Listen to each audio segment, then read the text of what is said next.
कुंदरू तो नहीं, अब चने का खेत हरिया आया है, कम्मो बोली। गृह विज्ञान का पीरियड था। मिस उमालकर पढ़ा रही थी। बीच की कतार की एक बेंच पर कामिनी, प्रभा, गेसु और सुधा बैठी थी। हिस्सा बांट अभी तक कायम था। अतः कामिनी के बगल में गेसु, गेसु के बगल में प्रभा और प्रभा के बाद बेंच के कोने पर सुधा बैठी थी। मिस उमालकर रोगियों के खान पान के बारे में समझा रही थी। मेज के बगल में खड़ी हुई, हाथ में एक किताब लिए हुए उस पर निगाह लगाए वह बोलती जा रही थी। शायद अंग्रेजी की किताब में जो कुछ लिखा हुआ था उसी का हिंदी में उल्था करते हुए बोलती जा रही थी। आलू एक नुकसानदेह तरकारी है।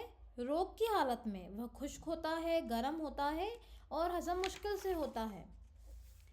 सहसा गेसु ने एकदम बीच से पूछा, गुरुजी, गांधी जी आलू खाते हैं या नहीं? सभी हंस पड़े। मिस उमालकर ने बहुत गुस्से से गेसु की ओर देखा और डांट कर कहा, why are you talking about Gandhi? I want no political discussion in class. इस पर तो सभी लड़कियों की दबी हुई हंसी फूट पड़ी। मिस उमालकर झल्ला गई और मेज पर किताब पटकते हुए बोली, साइलेंस। सभी चुप हो गए। उन्होंने फिर पढ़ाना शुरू किया। जिगर के रोगियों के लिए हरी तरकारियां बहुत फायदेमंद होती हैं। लौकी, पालक और हर किस्म के हरे साग तंदुरुस्ती के लिए बहुत फायदेमंद होते हैं।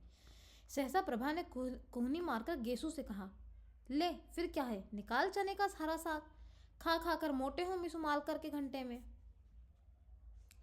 गेसु ने अपने कुर्ते की जेब से बहुत सा साग निकालकर कामिनी और प्रभा को दिया। मिस उमालकर अब शक्कर के हानि लाभ बता रही थी। लंबे रोग के बाद रोगी को शक्कर कम देनी चाहिए। दूध या साबुदाने में ताड़ की मिश्री मिला सकते हैं। दूध तो ग्लूकोज के साथ बहुत स्वादिष्ट लगता है। इतने में जब तक सुधा के पास साग पहुंचा कि फौरन मिस उमालकर ने देख लिया। वह समझ गई यह शरारत गेसु की होगी। मिस गेसु, बीमारी की हालत में दूध काहे के साथ स्वादिष्ट लगता है? इतने में सुधा के मुंह से निकला, साग काहे के साथ खाएं? और गेसु ने कहा, नमक के साथ। नमक के साथ? मिस उमालकर ने कहा, बीमारी में दूध नमक के साथ अच्छा लगता है। खड़ी हो, कहाँ था ध्यान तुम्हारा? गेसु सन। मिस उमालकर का चेहरा मारे गुस्से के लाल हो रहा था। क्या बात कर रही थी तुम और सुधा? गेसु सन। अच्छा, तुम लोग क्लास के बाहर जाओ और आज हम तुम्हारे गार्जियन को खत भेजेंगे। जाओ, चलो जाओ बाहर। सुधा ने कुछ मुस्कुराते हुए प्रभा की ओर देखा और प्रभा हंस दी। गेसु ने देखा कि मिस उमालकर का पारा और भी चढ़ने वाला है तो वह चुपचाप किताब उठाकर चल दी। सुधा भी पीछे पीछे चल दी। कामिनी ने कहा, खत वत भेजती रहना सुधा। और क्लास ठठाका मारकर हंस पड़ी। मिस उमालकर गुस्से से नीली पड़ गई। क्लास अब खत्म होगी और रजिस्टर उठाकर चल दी। गेसु अभी अंदर ही थी कि वह बाहर चली गई और उनके जरा दूर पहुंचते ही गेसु ने बड़ी अदा से कहा, बड़े बेआबरू होकर तेरे कूचे से हम निकले। और सारी क्लास फिर हंसी से गूंज उठी। लड़कियां चिड़ियों की तरह फुर्र हो गईं और थोड़ी देर में ही सुधा और गेसु बैडमिंटन फील्ड के पास वाले छतनार पाकड़ के नीचे लेटी हुई थी। बड़ी खुशनुमा दोपहरी थी। खुशबू से लटे हल्के हल्के झोंके गेसु की ओढ़नी और गरारे के सिलवटों से आंख मिचोली खेल रहे थे।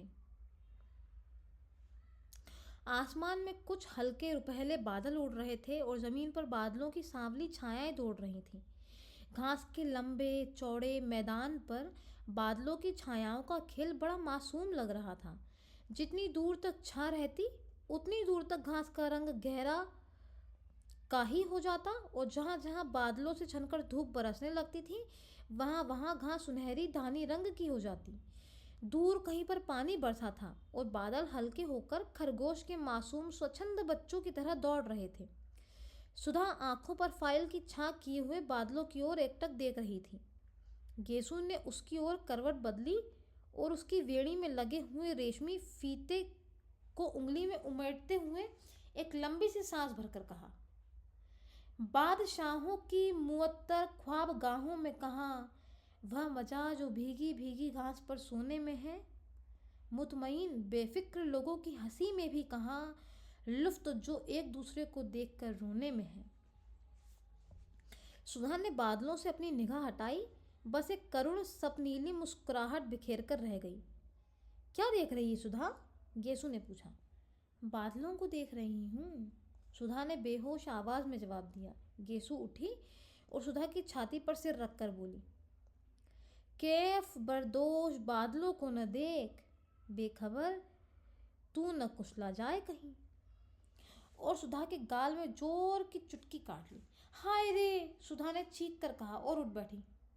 वाह वाह, कितना अच्छा शेर है, किसका है? पता नहीं किसका है, गेसु बोली, लेकिन बहुत सच है सुधी। आसमां के बादलों के दामन में अपने ख्वाब ताक लेना और उनके सहारे जिंदगी बसर करने का ख्याल तो बड़ा नाजुक मगर रानी बड़ा खतरनाक भी है। आदमी बड़ी ठोकरें खाता है, इससे तो अच्छा है आदमी की नाजुक ख्याली से साबिक ही न पड़े, खाते पीते हंसते बोलते आदमी की जिंदगी कट जाए। सुधा ने अपना आंचल ठीक किया और लटों में से घास के तिनके निकालते हुए कहा, गेसु, अगर हम लोगों को भी शादी ब्याह के झंझट में फंसना ना पड़े और इसी तरह दिन कटते जाए तो कितना मज़ा आए। हंसते बोलते पढ़ते लिखते घास में लेटकर बादलों से प्यार करते हुए कितना अच्छा लगता है। लेकिन हम लड़कियों की ज़िंदगी भी क्या। मैं तो सोचती हूँ गेसु, कभी ब्याह ही ना करूँ, हमारे पापा का ध्यान कौन रखेगा। गेसु थोड़ी देर तक सुधा की आंखों में आंखें डालकर शरारत भरी निगाह से देखती रही और मुस्कुरा कर बोली, अरे अब ऐसी भोली नहीं हो रानी तुम, ये शबाब, ये उठान और ब्याह नहीं करेंगी, जोगन बनेंगी। अच्छा चल हट बेशरम कहीं की, खुद ब्याह करने की ठान चुकी है तो दुनिया भर को क्यों तोहमत लगाती है। मैं तो ठान चुकी हूँ, मेरा क्या, फिक्र तो तुम लोगों की है कि ब्याह नहीं होता तो लेटकर बादल देखती हैं, गेसु ने मचलते हुए कहा। अच्छा अच्छा, गेसु की ओढ़नी खींचकर सिर के नीचे रखकर सुधा ने कहा, क्या हाल है तेरे अख्तर मियाँ का, मंगनी कब होगी तेरी। मंगनी क्या है, किसी भी दिन हो जाए, बस फूफी जान के यहाँ आने भर की कसर है। वैसे अम्मी तो फूल की बात उनसे चला रही थी, पर उन्होंने मेरे लिए इरादा जाहिर किया, बड़े अच्छे हैं, आते हैं तो घर भर में रोशनी छा जाती है। गेसु ने भोलेपन से सुधा की गोद में हाथ रखकर उसकी उंगलियां चटकाते हुए कहा, वे तो तेरे चाचा जात भाई हैं ना, तुझसे तो पहले उनकी बोलचाल होती ही रही होगी, सुधा ने पूछा। हाँ हाँ, खूब अच्छी तरह से, मौलवी साहब हम लोगों के साथ साथ पढ़ाते थे और जब हम दोनों सबक भूल जाते थे तो एक दूसरे का कान पकड़कर साथ साथ में उठते बैठते थे। गेसु को झेपते हुए बोली। सुधा हंस पड़ी। वाह रे, प्रेम की इतनी विचित्र शुरुआत मैंने कहीं नहीं सुनी थी। तब तो तुम लोग एक दूसरे का कान पकड़ने के लिए अपने आप सबक भूल जाते होंगे। नहीं जी, एक बार फिर पढ़कर कौन सबक भूलता है, और एक बार सबक याद हो जाने के बाद जानती हो इश्क में क्या होता है। मकतबे इश्क में एक ढंग निराला देखा, उसको छुट्टी न मिली, जिसको सबक याद हुआ। खैर यह सब बात जाने दे सुधा, तू कब ब्याह करेगी। जल्द ही करूँगी, सुधा बोली। किससे। तुझसे। और दोनों खिलखिलाकर हंस पड़ी। बादल हट गए थे और पाकड़ की छां को चीरते हुए एक सुनहली रोशनी का तार झिलमिला उठा। हंसते वक्त गेसु के कान में टॉप चमक उठे और सुधा का ध्यान इधर उधर खिंच गया। ये कब बनवाया तूने। बनवाया नहीं तो उन्होंने दिए होंगे। क्यों। गेसु ने शर्माकर सिर हिला दिया। सुधा ने उठकर हाथ से छूते हुए कहा, कितने सुंदर कमल है, वाह। क्यों गेसु, तूने सचमुच के कमल देखे हैं ना। मैंने देखे हैं। कहाँ। असल में 5-6 साल पहले तक तो मैं गांव में रहती थी ना। ऊंचाहार के पास एक गांव में मेरी बुआ रहती है ना। बचपन से मैं उन्हीं के पास रहती थी। पढ़ाई की शुरुआत मैंने वहीं की और 7वीं तक वहीं पढ़ी। तो वहाँ मेरे स्कूल के पीछे के पोखरे में बहुत से कमल थे। रोज़ शाम को मैं भाग जाती थी और तालाब में घुसकर कमल तोड़ती थी, और घर से बुआ एक लंबा सा सोंटा लेकर गालियाँ देती हुई आती थी मुझे पकड़ने के लिए। जहाँ वह किनारे पहुँचती तो मैं कहती, अभी डूब जाएंगे बुआ, अभी डूबे। तो बहुत रबड़ी मलाई का लालच देकर वह मिन्नत करती, निकल आओ निकल आओ। तो मैं निकलती थी। तुमने तो कभी देखा होगा हमारी बुआ को ना। तूने कभी दिखाया ही नहीं। इधर बहुत दिनों से नहीं आई हैं वो। आएंगी तो दिखाऊंगी तुझे। और उनकी एक लड़की है बड़ी प्यारी, बहुत मज़े की है, उसे देखकर तुम उसे बहुत प्यार करोगी। वो तो अब यहीं आने वाली है, अब यहीं पढ़ेगी। किस दर्जे में पढ़ती हैं? प्राइवेट विदुषी में बैठेगी इस साल। खूब गोल मटोल और हंसमुख है, सुधा बोली।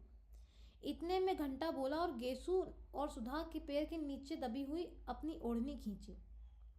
अरे आखिरी घंटे में जाकर क्या पढ़ेगी? हाजिरी कट ही गई। अब बैठो, यहाँ बातचीत करें, आराम करें, सुधा ने अलसाए स्वर में कहा और खड़ी होकर एक मदमाती हुई अंगड़ाई ली। गेसू ने हाथ पकड़कर उसे बैठा लिया और बड़ी गंभीरता से कहा, देखो, ऐसी अरसोही अंगड़ाई न लिया करो, इसे लोग समझ जाते हैं कि अब बचपन करवट बदल रहा है। धत! बेहद झेप कर और फाइल में मुंह छुपाकर सुधा बोली। लो, तुम मजाक समझती हो? एक शायर ने तुम्हारी अंगड़ाई के लिए कहा है। कौन ये ले रहा है अंगड़ाई? आसमानों को नींद आती है। वाह, सुधा बोली। अच्छा गेसु, आज बहुत से शेर सुनाओ। सुनो। इस हृदय तीरगी है और खाबे कायनात, डूबते जाते हैं तारे, भीगती जाती है रात। पहली लाइन का क्या मतलब है? सुधा ने पूछा। हृदय तीरगी के माने हैं अंधेरे की चादर और खाबे कायनात का माने हैं जिंदगी का सपना। अब फिर सुनो शेर। इस हृदय तीरगी है और खाबे कायनात, डूबते जाते हैं तार, भीगती जाती है रात। वाह, कितना अच्छा है। अंधकार की चादर जीवन का स्वप्न है, तारे डूबते जाते हैं, रात भीगती जाती है। केसु, उर्दू की शायरी बहुत अच्छी है। तो तू खुद उर्दू क्यों नहीं पढ़ती? गेसु ने कहा। चाहती तो बहुत, ऊपर निभ नहीं पाता। किसी दिन शाम को आओ सुधा, तो अम्मी जान से तुझे शेर सुनवाए। यह ले, तेरी मोटर आ गई। सुधा उठी, अपनी फाइल उठाई। गेसु ने अपनी ओढ़नी झाड़ी और आगे चली। पास आकर उचक्कर उसने प्रिंसिपल का रूम देखा, वह खाली था। उसने दाई को खबर दी और मोटर पर बैठ गई। गेसु बाहर खड़ी थी। चल तू भी ना। नहीं, मैं गाड़ी पर चली जाऊंगी। अरे चलो, गाड़ी 4:30 बजे आएगी, अभी घंटा भर है। घर पर चाय पियेंगे, फिर मोटर पहुंचा देगी। जब तक पापा नहीं है तब तक जितना चाहे कार घिसो। गेसु भी आ बैठी और कार चल दी।